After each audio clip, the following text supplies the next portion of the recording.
Stop trying to negotiate with the blade that is actively cutting you to the bone. The greatest tragedy of a noble heart is believing that if you just bleed enough, a parasite will suddenly learn how to love. You are not losing your sanity. Your vital life force is being methodically extracted from you by predators who use your own profound empathy as the primary weapon for your destruction. You know the exhausting, paralyzing weight of trying to explain basic human decency to someone who is absolutely committed to misunderstanding you. You have endured the endless, dizzying loops of manufactured guilt, the chaotic arguments that lead nowhere, and the agonizing, sleepless nights spent questioning your own reality, while the manipulator sleeps soundly, completely undisturbed by the psychological wreckage they have caused. You feel as though your soul is slowly bleeding out, drop by drop, into a bottomless void. You look in the mirror and accuse yourself of being weak, submissive, or foolish for remaining trapped in this cycle. But the sovereign mind must look at this torment through the cold, unforgiving lens of neuroscience. You are not weak, and this is not a defect of your character. Your brain has been systematically hacked. You are experiencing a profound, highly destructive biological phenomenon known as trauma bonding. The manipulator has conditioned your primitive nervous system through the most addictive psychological mechanism in existence: intermittent reinforcement. It is a brutal, calculated cycle of severe psychological punishment, sudden withdrawal, followed by a tiny, fabricated crumb of fake affection or false remorse. This chaotic swing violently spikes your cortisol and then artificially floods your dopamine receptors, creating a chemical dependency that is neurologically identical to a severe substance addiction. You are not just emotionally attached, you are chemically held hostage by a parasite. Today, we will deconstruct the anatomy of this psychological warfare. We will reveal the 4 laws of the Iron Phalanx, the Spartan architecture of absolute denied access. Pay absolute, undivided attention to the discourse today, because the 4th law, the execution of toxic hope, is the most brutal and unforgiving threshold you will ever cross. It is the exact coordinate where 90% of people fail, because it requires you to sever the umbilical cord of your own ego and accept a reality that shatters the fragile human heart. If you are ready to lock the shields and starve the predator, walk with me now. To build an impenetrable shield wall around your mind, we must first strip away the emotional illusions you hold about the people who are draining you. We must look into the dark, hollow core of the enemy. This brings us to the first law, the biology of the parasite. The fundamental error made by highly empathetic, compassionate people is projection. Because you operate with a conscience, because you seek mutual understanding, peace, and logical resolution, you project those exact same biological and spiritual frameworks onto the manipulator. You believe that deep down, they want peace. You believe that if you can just find the perfect sequence of words, if you can just explain your pain clearly enough, they will finally understand, feel remorse, and change their behavior. You must incinerate this illusion immediately. Manipulators do not seek love, they do not seek logic, and they absolutely do not seek peace. They seek one thing, and one thing only: kinetic energy. In the realm of psychology, this is known as narcissistic supply, but we must view it through the lens of biological thermodynamics. A manipulator is an empty, hollow vessel. They are utterly incapable of generating their own internal self-worth, their own emotional regulation, or their own peace. Because they cannot generate their own vital life force, they must harvest it from the environment. Your frustration, your desperate tears, your anger, and your exhaustive attempts to defend yourself are the exact metabolic fuel they require to survive. When you react, you are giving them proof of their power. Your agony is their oxygen. To understand this parasitic relationship, we must look to a fascinating and brutal evolutionary strategy found in the natural world. Consider the common cuckoo bird. The cuckoo is a brood parasite. It does not build its own nest, and it refuses to expend the immense caloric energy required to incubate and raise its own offspring. Instead, the mother cuckoo waits until a smaller, harder-working bird leaves its nest. She swoops in, lays her egg among the others, and vanishes. When the cuckoo chick hatches, it is massive, loud, and incredibly demanding. It instinctively pushes the host bird's biological eggs out of the nest, killing them. The host parents, driven by blind biological instinct and empathy for a crying mouth, will work themselves to absolute exhaustion, flying back and forth from dawn until dusk, feeding a massive, aggressive parasite that is slowly destroying their own lineage, simply because it is in their nest. The manipulator is the human cuckoo. They refuse to carry the heavy cognitive and emotional load of their own trauma, their own insecurities, and their own toxic behavior. They do not want to do the grueling, heavy lifting of self-reflection. So, what do? They outsource their internal chaos into your nervous system. They provoke you, they gaslight you, and they shift the blame until you are the one carrying the heavy burden of guilt and anxiety. You are the host bird, working yourself to absolute metabolic exhaustion, trying to fix, heal, and feed a psychological parasite that has violently pushed your own peace, your own dreams, and your own sanity out of the nest. This reveals the fatal error of your current strategy. Every time you attempt to argue with a manipulator using logic, every time you try to justify your boundaries, and every time you seek fairness from them, you are flying back to the nest with a mouthful of food. When you argue, you are opening the heavy iron gates of your fortress and voluntarily handing your precious cellular energy, your ATP, directly into the mouth of the predator. You cannot negotiate with a parasite. You cannot teach a cuckoo bird to build its own nest by reasoning with it. The predator does not care about your logic. It only cares that you are still participating in the transaction. Therefore, the only way to defeat the parasite is not through superior argumentation. It is not through teaching them a lesson. It is through the absolute, terrifying deprivation of their oxygen. You must completely remove the nest. You have recognized the parasite. You have finally understood the cold, biological reality that your desperate attempts to communicate are merely feeding the metabolic demands of a predator. To survive, you must stop handing over your cellular energy. You must completely remove the nest.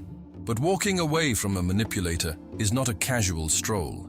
It is a tactical withdrawal from an active war zone.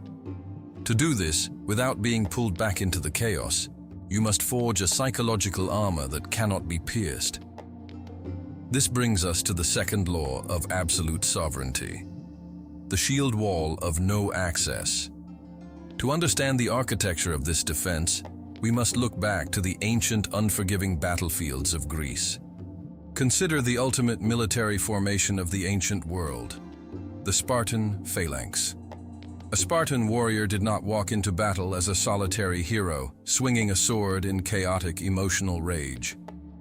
He stood shoulder to shoulder with his brothers, holding a massive, heavy bronze shield known as the hoplon. The phalanx was a masterpiece of lethal discipline. Every warrior interlocked his shield with the man next to him, creating a towering, impenetrable wall of solid bronze. The Spartan did not fight with hatred. He did not fight with a desire to educate his enemy, and he absolutely did not fight with empathy. He fought with a freezing, mechanical indifference. The strength of the phalanx did not rely on individual passion. It relied on the absolute, structural integrity of the wall. But the phalanx had one fatal vulnerability.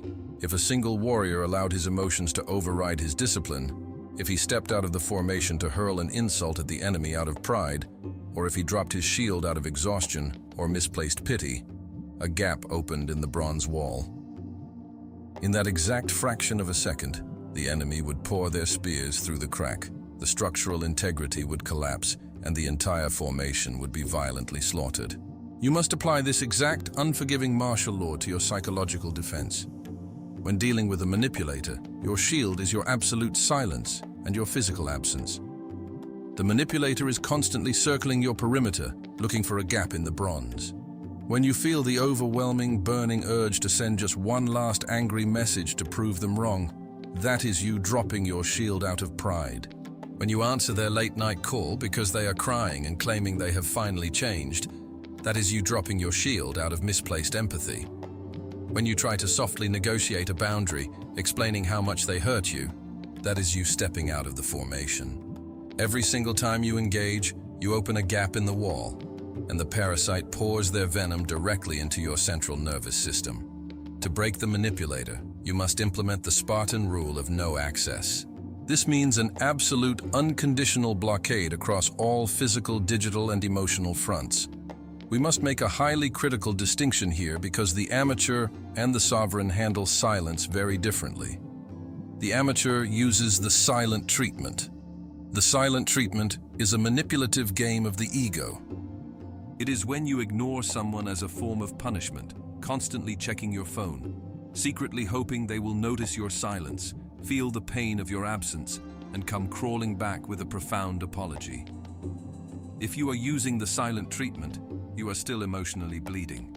You are still actively engaged in the biological transaction. The parasite still owns your mind. The sovereign mind does not use the silent treatment.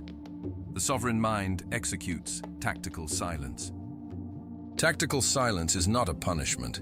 It is an amputation. It is the cold, clinical, and permanent removal of your biological existence from their reality. You are not waiting for them to realize your worth. You are not hoping they suffer.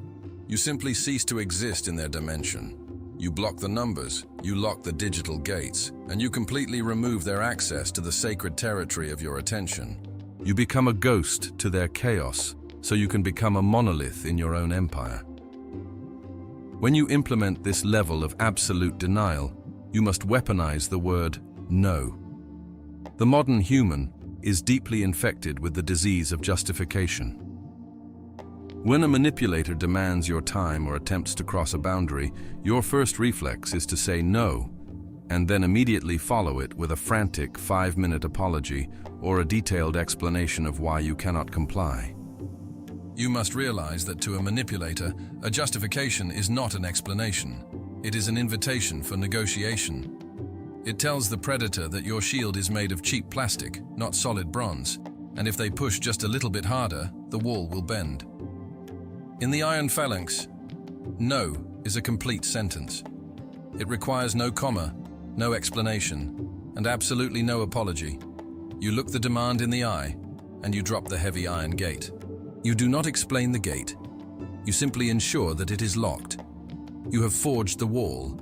You have dropped the heavy iron gate, completely removing your biological existence from the reality of the predator. You have stopped explaining your boundaries, and you have finally embraced the devastating power of tactical silence. But if you expect the manipulator to simply nod in respectful agreement, turn around and walk away into the fog, you are dangerously underestimating the neurobiology of an addict. When a parasite is suddenly cut off from its primary food source, it does not achieve sudden enlightenment. It goes into severe biological withdrawal. It begins to starve. And a starving predator is a highly volatile, highly erratic, and incredibly dangerous entity. This brings us to the third law of the Iron Phalanx. You must prepare your nervous system for the storm that is about to hit the bronze. You must understand the psychology of the Extinction Burst. In the realm of behavioral psychology and neuroscience, an extinction burst is a predictable, violent spike in the frequency and intensity of a behavior when the reinforcement for that behavior is suddenly removed. To understand this in the physical world, imagine a man standing in front of a vending machine. For years, he has pressed a specific button, and the machine has unfailingly dispensed a bottle of water. He is neurologically conditioned to expect the reward. But one day, the machine is unplugged. He presses the button, and nothing happens.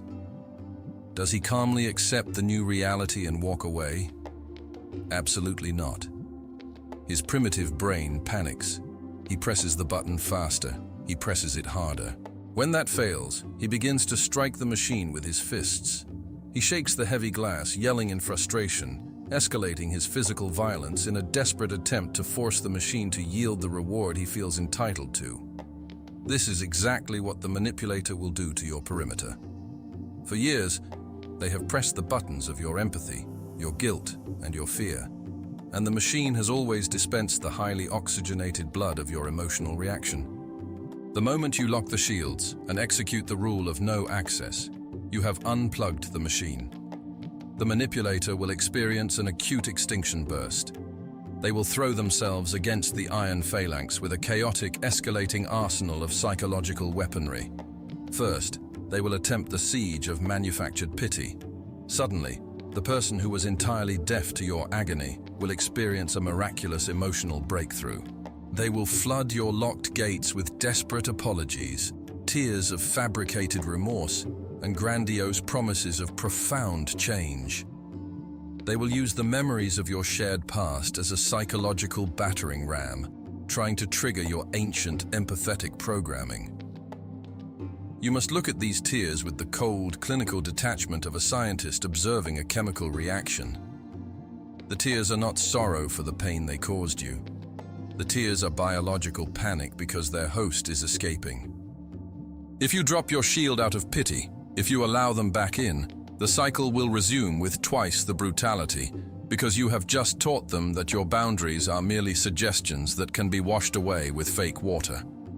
When the siege of pity fails against the cold bronze of your silence, the Extinction Burst will violently pivot to pure, unadulterated rage. The mask will slip entirely. They will attempt to intimidate you, flooding the void with venomous insults, threats, and attempts to strike at your deepest, most intimate insecurities, the very insecurities you foolishly trusted them with in the past. They want you to feel fear, because fear is a high-voltage kinetic energy. They want you to step out of the phalanx to defend your honor. You must absorb this rage with absolute biological indifference. Imagine a violent, screaming storm crashing against the side of an ancient, solid mountain. The storm hurls lightning, rips the trees from the earth, and screams its fury into the stone. The mountain does not scream back. The mountain does not attempt to explain itself to the wind.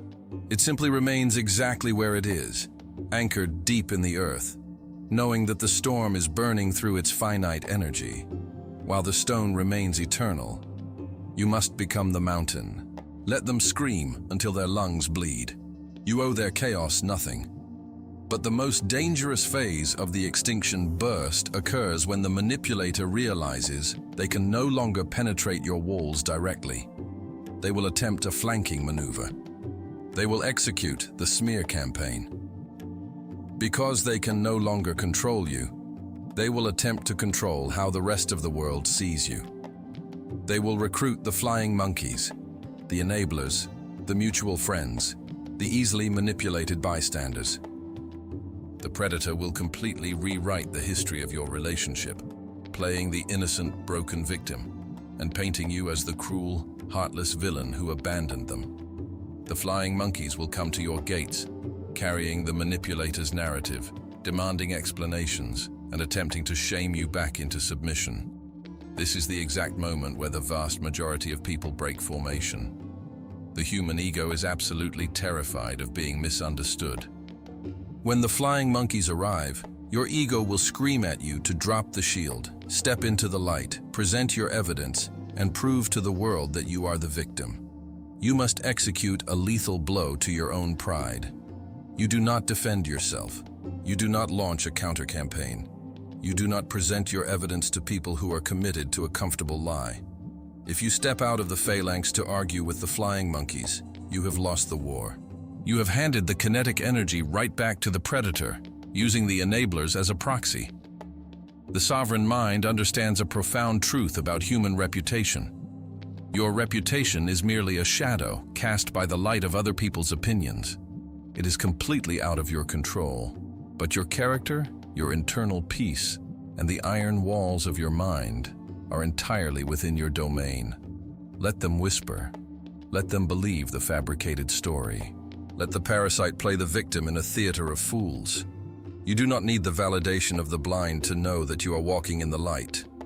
You lock the shields. You maintain the absolute, terrifying silence. And eventually, the Extinction Burst will peak. The manipulator will realize that the machine is permanently broken, the mountain cannot be moved, and the host is fundamentally gone. They will exhaust their metabolic energy, and they will turn their hollow, desperate eyes toward a new, easier target. You have survived the violent storm of the Extinction Burst. The external perimeter is secure. The physical and digital gates are locked with heavy iron, and the parasite has been systematically starved of its primary food source. To the outside world, you appear completely detached. But if we walk into the absolute center of your fortress, into the silent throne room of your mind, we will find a deeply hidden, highly destructive phantom still lingering in the shadows. It is the phantom of the apology that never came. This brings us to the fourth law of the Iron Phalanx, the ultimate devastating threshold where 90% of survivors fail. We must execute the phantom. We must perform the brutal, unforgiving assassination of toxic hope. The modern psychological industry has popularized a deeply flawed, highly romanticized concept known as closure. You are taught that in order to truly heal from profound trauma, you must have a final conversation. You must hear the manipulator admit they were wrong. You feel an agonizing need for them to look you in the eyes, validate your pain, and confess that they destroyed something beautiful. You are holding on to the desperate, agonizing hope that one day the parasite will magically develop a human conscience, realize the magnitude of their betrayal, and grant you the closure you deserve. You must look at this hope through the uncompromising lens of biology, and you must drop the guillotine on it today. A parasite does not possess the neurological machinery for genuine remorse. Their prefrontal cortex does not process empathy the way yours does. If a manipulator ever apologizes to you, it is never a reflection of their guilt. It is a calculated tactical maneuver designed to temporarily lower the bronze shield so they can secure a new, fresh supply of your kinetic energy. When you wait for closure, you are secretly keeping a psychological backdoor wide open. You may be physically absent, but mentally, you are still actively participating in the trauma bond. Your ego is violently demanding vindication. It wants the ultimate cinematic victory of hearing the predator say, "You were right, and I was wrong." In the microscopic architecture of your brain, the trauma bond is sustained by the intermittent drip of this toxic hope. Your neural pathways are literally wired to anticipate the reward of their eventual realization.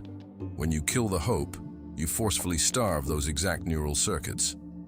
The neuroplasticity of your brain goes into a state of acute withdrawal, and then it begins to physically heal. The agonizing cognitive dissonance, the gap between the person you thought they were and the monster they actually are, finally collapses into one cold, undeniable truth. The sovereign mind understands a terrifying, liberating reality. You will never receive closure from a hollow vessel. You must become your own closure. To execute toxic hope, you must perform a profound, spiritual amputation. You must sever the umbilical cord of your own ego. You must brutally accept that the manipulator will walk this earth entirely unpunished by their own conscience. They will tell the world a fabricated story where they are the innocent victim, and they will genuinely believe their own lie. They will move on to the next host, completely undisturbed by the wreckage they left in your soul. And you must be absolutely, completely at peace with that injustice. You do not need their confession to validate your reality. The truth does not require the endorsement of a liar to remain true. When you finally stop waiting for the apology, when you assassinate the hope that they will change, a massive, crushing weight is lifted from your chest. The phantom dissolves into the ash. The metabolic energy you were wasting to keep that hope alive violently rushes back into your dantian. You reclaim absolute, unconditional ownership of your nervous system. I see the immense, suffocating burden you have carried in the dark. I know the profound, invisible exhaustion of pouring your purest, most sacred energy into a black hole. You have bled your own soul dry trying to heal a predator who was actively holding the knife. You took responsibility for an adult who absolutely refused to carry their own weight, and you absorbed their toxic chaos until it nearly broke your physical vessel. You have wept in the silent hours of the night, questioning your own worth, simply because you possessed a noble heart in a world of parasites. But you are no longer the host. The era of your biological compliance is dead. The empathy that they weaponized against you has been transmuted in the fire of your suffering. It is no longer a vulnerability. It has been melted down and forged into the heavy, impenetrable bronze of the Spartan shield. You have survived the psychological war. You have starved the Extinction Burst, and you have executed the toxic hope that kept you chained to the past. You stand inside the Iron Phalanx. You are the architect of your own absolute sovereignty. So I leave you with one final visceral reality to confront as you prepare to step back out into the noise of the world. Tomorrow, or next week, or perhaps months from now, the Phantom will attempt to return. The manipulator will send that single, calculated message in the dark. The flying monkey will knock on your door, demanding an explanation. The parasite will test the perimeter, probing the walls for a crack in your resolve, desperately searching for the empathetic, exhausted victim they use to control. When that knock echoes through the silent courtyard of your mind, who exactly is the entity that will stand at the gates? Will you drop the heavy bronze shield, stepping back into the agonizing cycle of the parasite, hoping to finally be understood? Or will they be met by the freezing, impenetrable, and terrifying silence of the Iron Phalanx? The choice is yours. The path is open. Amituofo.